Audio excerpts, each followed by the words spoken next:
Bonjour à toutes et à tous. Aujourd'hui, je vous partage la vidéo du docteur Loubov qui vous explique comment stimuler la branche ventrale du nerf vague. Cet exercice très simple à réaliser vous aidera à relâcher toutes les tensions. Si vous êtes bloqué au niveau du cou, des vertèbres, cela vous aidera à récupérer une grande mobilité et ce, très rapidement. En plus, cet exercice est sans aucun effet secondaire. En pratiquant régulièrement, vous retrouverez plus de joie de vivre et cela améliorera votre capacité d'engagement social. En clair, vous vous sentirez apaisé et plus à même de communiquer avec les autres, ce qui sera également un excellent stimulant en cas de déprime, voire de dépression. Je vous ai partagé cette vidéo car je sais combien beaucoup d'entre vous se sentent plombés par leurs douleurs physiques et émotionnelles. En pratiquant régulièrement cet exercice, vous sentirez un apaisement intérieur qui sera d'un grand réconfort. Alors si cette vidéo vous a plu, n'hésitez pas à la liker et à vous abonner à notre chaîne si ce n'est pas encore fait en actionnant la petite cloche. Alors n'hésitez pas à nous faire part de vos retours en commentaire une fois que vous aurez réalisé la stimulation de la branche ventrale du nerf vague. Bonjour à tous. Comme promis, voici une nouvelle vidéo pour vous apprendre un exercice simple mais qui pourrait vous être utile. Je vais vous montrer comment stimuler la branche ventrale de votre nerf vague et quelques autres nerfs importants. Ouh là là, qu'est-ce qu'il nous raconte? C'est quoi la branche ventrale de notre nerf vague? Je vous explique. Le nerf vague, qu'on appelle aussi parasympathique, fait partie du système nerveux autonome ou le système nerveux végétatif qui assure le bon fonctionnement de presque tous nos organes. La branche ventrale s'occupe des organes situés au-dessus du diaphragme, le cœur, les poumons, le pharynx, le larynx, les cordes vocales, l'oreille externe. Et la branche dorsale s'occupe des organes situés sous le diaphragme, le foie, la vésicule biliaire, l'intestin, la rate, la vessie, les reins. Vous trouverez dans mon blog, dans mon article sur la théorie polyvagale de Stephen Porges, plus d'explications sur le système nerveux autonome et sur le rôle des deux branches, ventrale et dorsale, du nerf vague. L'exercice que je vais vous montrer permettrait d'activer la branche ventrale du nerf vague de manière simple et sans effet secondaire. Cet exercice a été élaboré par Stanley Rosenberg, un thérapeute corporel qui a écrit un livre sur la puissance thérapeutique du nerf vague, préfacé par Stephen Porges lui-même. Vous trouverez la référence de ce livre sous la vidéo. Monsieur Rosenberg assure que cet exercice réaligne les deux premières vertèbres cervicales, l'atlas et l'axis, et stimule la circulation sanguine dans le tronc cérébral, améliorant ainsi le fonctionnement de plusieurs nerfs crâniens, dont la branche ventrale du nerf vague, mais également le nerf trijumeau, le nerf facial, le nerf glossopharyngien et le nerf hypoglosse. Rassurez-vous, je ne vais pas vous faire de cours d'anatomie. Lorsque tous ces nerfs fonctionnent correctement, ils nous permettent de communiquer les uns avec les autres, d'interagir socialement et aussi de nous auto-apaiser.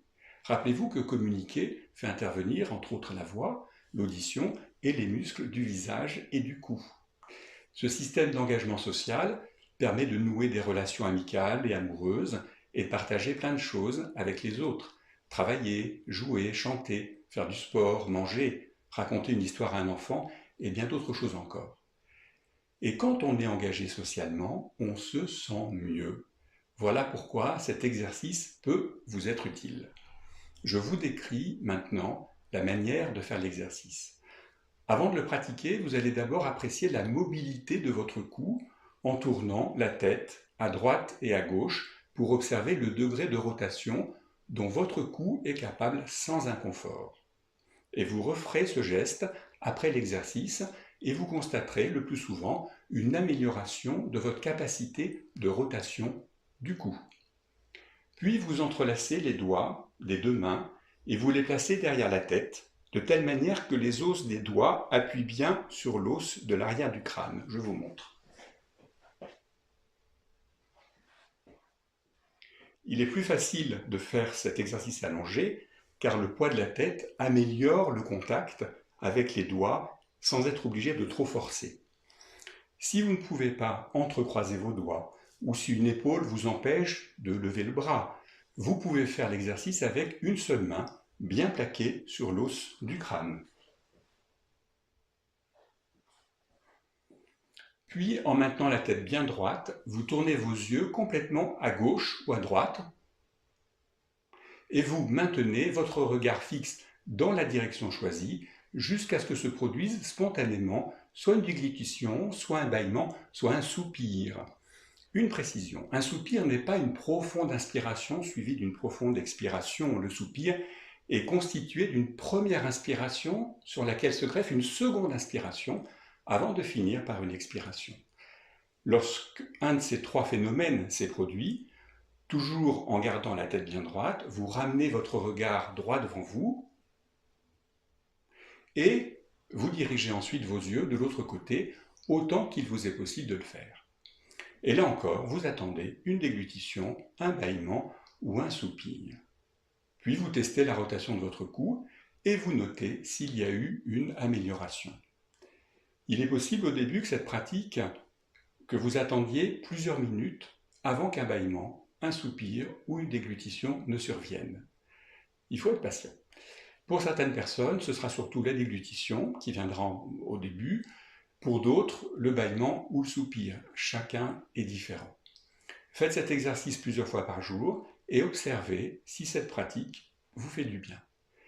Il existe beaucoup d'autres manières d'activer le nerf vague dans sa globalité, tout aussi simples à mettre en œuvre. Par exemple, chanter, dormir sur le côté droit de préférence, s'exposer régulièrement au froid pour ceux qui aiment les douches froides, provoquer un réflexe nauséeux en stimulant 2 fois par jour avec votre brosse à dents votre voile du palais au fond de la gorge, faire des gargarismes, respirer avec le ventre, faire du yoga, de la méditation de pleine conscience, rire rigoureusement, vigoureusement et être en lien avec les autres, écouter de la musique, paraît-il surtout du Mozart, et particulièrement la sonate pour 2 pianos K448, Prendre le soleil et j'en passe. Je vous souhaite une bonne activation vagale et vous dis à bientôt pour une autre vidéo.